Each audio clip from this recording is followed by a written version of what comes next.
Who are some of the bright lights in Johannesburg for the DA to become mayoral candidates then? You can understand, yes, that would be if I start naming names. This is a good one, that's a bad one, that's a better one. It's obviously invidious. You see, you think like the ANC, like Cadre deployment. Who shall we deploy into this position? Who shall we deploy into that position? The DA does not think like that. But I'm sure you wouldn't criticize her because she is not melanin disadvantaged like I am. If you're going to use race, then that's your yardstick. You judge. Well, I was hoping for... You see how stupid that argument is? Do you see how stupid...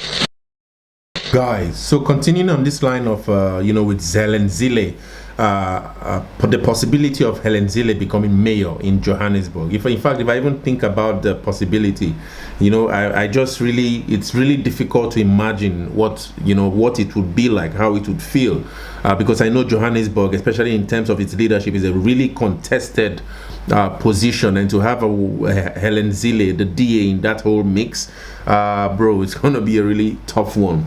But anyway, one thing I've always come to really wonder with the DA is how the DA plans to escape this whole thing with reconciling its multiracial stand or a non-raciality in its leadership. And this is actually something that the likes of Prince Mashele has actually spoken a lot about in his interviews, arguing that DA has the potential to save South Africa, but one of those moves that it has to make would have to be to have a non-raciality in it, especially its leadership ranks and all of that. Probably more colored heads, more black heads and all of that. And this is coming in light of the fact that, I think I just observed that yesterday there's a colored, I think he's colored, he identifies as a colored. His name is Liam Jacobs. I've been following him. He's actually has been appearing as a rising star in the DA, but I just realized that he just moved to the PA. I don't know if it's yesterday or day before yesterday. And I was really stunned, as we in that regard. And so I think these are some of the questions that this journalist here was trying to tackle Helen Zille with, in trying to argue on how far would the DA be willing to pursue its mandate for excellence at the altars of a non-racial leadership drive, so to speak, where the likes of the DA has lost the likes of Musi Maimane, has lost the likes of Herman Mashaba, then this Liam Jacobs, and maybe I don't know what other coloreds or blacks or Indians that the DA might have lost, but Helen Zille doesn't seem to really be bothered about all of that. I think for Helen Zille, I think the way she sees leadership from the DA's perspective is to get things done. That South Africa has gotten to a place where this whole thing with who will be deployed here and how they will be deployed here, it actually appears that she's really trying to get beyond that and just get leadership that gets things done, whether it's white, black, Indian or colored. And unfortunately, it appears that probably there hasn't been sufficient black leadership in that line, or colored leadership or Indian leadership. And that's what this journalist Crowley here is actually trying to get at her. But I think it was really interesting that she really tried to attach that kind of mentality to thinking like the ANC, like a Cadre, and I think Zoli was taken aback. I want you guys to watch that reaction, because it's really important, because it kind of like defines almost the future. I usually argue that I see for South Africa, that the future for South Africa would be, it would be along the lines of a meritocracy, all right, which people can get things done regardless of this whole thing with DEI kind of placement, so to speak. And so if South Africa gets to that point, what then would happen to maybe this whole thing with deploying cadres in places to measure the amount of either blacks or different kind of like ways of characterizing people's groups so that there can be a balance. I think this is what Helen Zille is trying to really highlight here, and it actually puts on a certain face, so to speak, to where South Africa, especially from the perspective of the DA, is going. And for me, it's a personal question on how far could leadership in South Africa go to, either have a leadership that gets things done, or a leadership that sees the balance of the racial and ethnic, composition that make up what South Africa represent? How far would leadership have to go in South Africa in order to allow and make sure and see that things get done in South Africa, especially now that Helen Zille is considering this mayorship of Johann? But let's quickly listen to this. Really, it's almost like a blitzkrieg interview between Stoli and Helen Zille. It actually started well, but it actually got off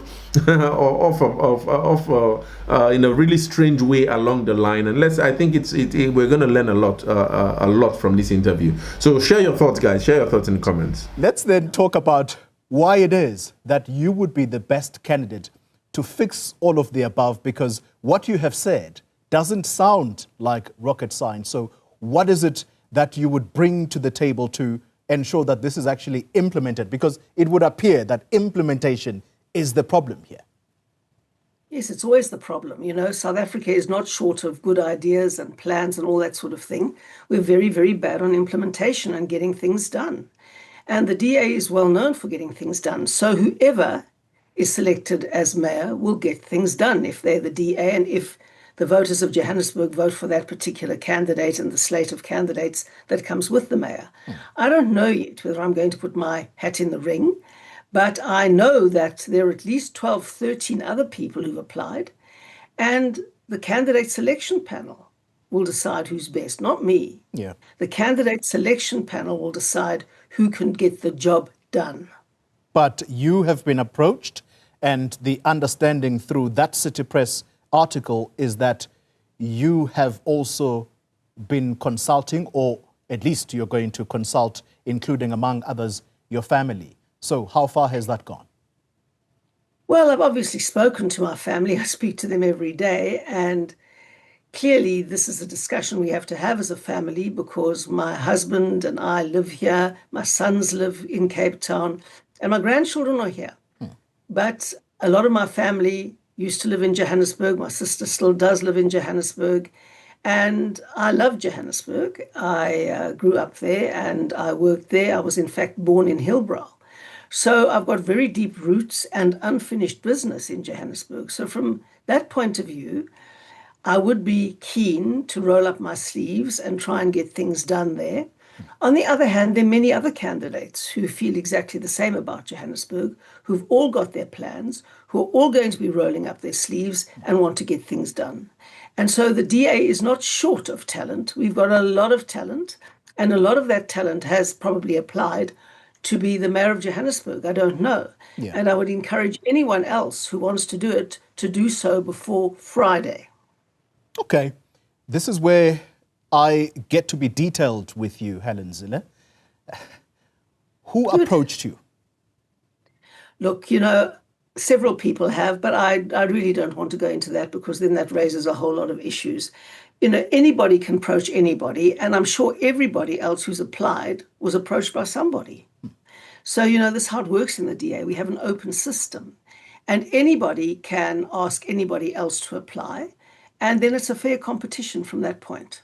If it's an open system, why would you be secretive about who approached you? Because as things stand, you and I know very well what you are doing right now, and that is essentially you are campaigning for this position, but through back-handed ways, if you like. And this is a campaign. How do you mean? How do you mean? Taking TV interviews for something that is yet to be pronounced. That is. Well, you asked me for an interview. That's sure. That's fine. That's fine. This is why you are here to answer, therefore, why it is that you would put your hand up. Some would say this is actually a done deal. You're simply testing the waters right now. It definitely isn't a done deal. I'm not testing the waters at all. I didn't want it to come out. I actually don't know who leaked it to the media. Maybe if you tell me who leaked it to the media, I can tell the media who proposed that I should stand for this position. I mean, the media never, ever reveals its sources. So, you know, there are some things that one doesn't have to discuss in public, and there's nothing secretive about it. The bottom line is that I didn't expect it to be leaked out. Obviously, one doesn't want it to leak out before you've even made up your mind. And so it just happened. That's how it does happen. And I've asked the journalist who wrote the story, how did you get it? Because 6 people about knew that I was thinking about it. And he obviously wouldn't tell me. That's how journalists work. So, you know, I have to live with it. Your possible candidature, though, and it will come across as though it is a slight on younger leaders, people like Belinda Echenzoku, whom I interviewed last night. She was here in studio. Some are going to say this is a slight, this is a vote of no confidence about their possible candidature. What do you say to that? Well, an open competition is not a slight on anybody. I mean, there's no such a thing as a slight on young leaders. There's no party in which young leaders go further, quicker than the DA. We've had mayors of 29 years old, of 34 years old. We continue to draw young talent because we are an open opportunity party. And people come and they contest, and we don't discriminate against people because they're young. And we don't discriminate against people because, like me, they're middle-aged. Okay, let's go at this differently. Have a listen to this. Retief Odendaal has already been named as the DA's mayoral candidate in Gqeberha. That's according to that City Press article. No, Nelson Mandela Bay. Nelson Mandela Bay. Gqeberha is only one part of Nelson Mandela Bay. All right, all right. We'll move with you on that. Jordan Hill Lewis may possibly continue as mayor of Cape Town. That's provided he does not contest John Steenhuisen for the party's leadership come May next year. And then Slee Brink, his name might be put up for the city of Tshwane. Is there anything wrong with that picture I've just painted for you? Well, might, should have, would have, could have. What's wrong with that picture is that it's all conjecture. Just that, only conjecture. It's all conjecture. And if you want to play the race card and you are tempting me on the race card, I'll tell you this. The DA cares about beating poverty, not doing racial head counting. Well, you've said it. I didn't. Where are black names? Where are black faces in the DA? Well, you've done it all on conjecture. How do you know who's applying and who's getting there? And the fact is that we've had uniracial candidates from the ANC forever, and I've never heard you questioning them. It's only the DA, and that's the double standard of the media too. We are interested in beating poverty, in bringing down unemployment, as we have done in Cape Town, very significantly. And who cares if it's a white mayor that has led us to that? Because hundreds of thousands of people who are mostly black have got jobs. But this is why, though, Helen Zille, people are going to question it, and I would be very surprised if within the structures of the DA, young people in Johannesburg, young leaders in Johannesburg, are not finding a problem here, that here's a person who's literally done it all. She's been a mayor, she's been a premier, she's led the party, she continues to lead the party in the federal council capacity now, and yet she's coming to our space, meaning Johannesburg, because there simply is no suitable candidate. Yes, I know you've yet to raise your hand, but as you say, we're playing on conjecture right now. But I'm saying to you, there's something wrong with that picture. Is there not? We're not tribal in the DA. We don't say that Johannesburg is only for people who are currently in the Johannesburg City Council and no one else may apply. We don't work like that. We're not a closed, crony-driven organization, which is what you clearly have in mind. We're an open opportunity-driven organization. That's what we are. And I don't know who all else has applied, but I know that lots of people have applied and many more may still apply. And so the bottom line is that if you want to apply, you've got to be living in Johannesburg if you want to be the mayor of Johannesburg, obviously. But it doesn't work like that in the DA. You don't understand our mindset. Yeah. We are here to get water coming out of taps, to get electricity flowing into people's transformers and their meters, or however it does flow in. We are here to get potholes fixed. We are here to get traffic lights fixed. And if that's what the people of Johannesburg want, they need to vote for it. Okay, let me move on I'll move on from this. Please do. You, when I say you, the Democratic Alliance, it has been central in the fight to revitalize South Africa's criminal justice system, and in particular, I would dare say, the fixing of the NPA. I'm asking about Shamila Batohi here. How would you rate her performance as leader of this institution, very important institution? Well, I'm not the spokesperson on justice, and I think Linus Breitenbach last Friday was very clear on the problems with the NPA.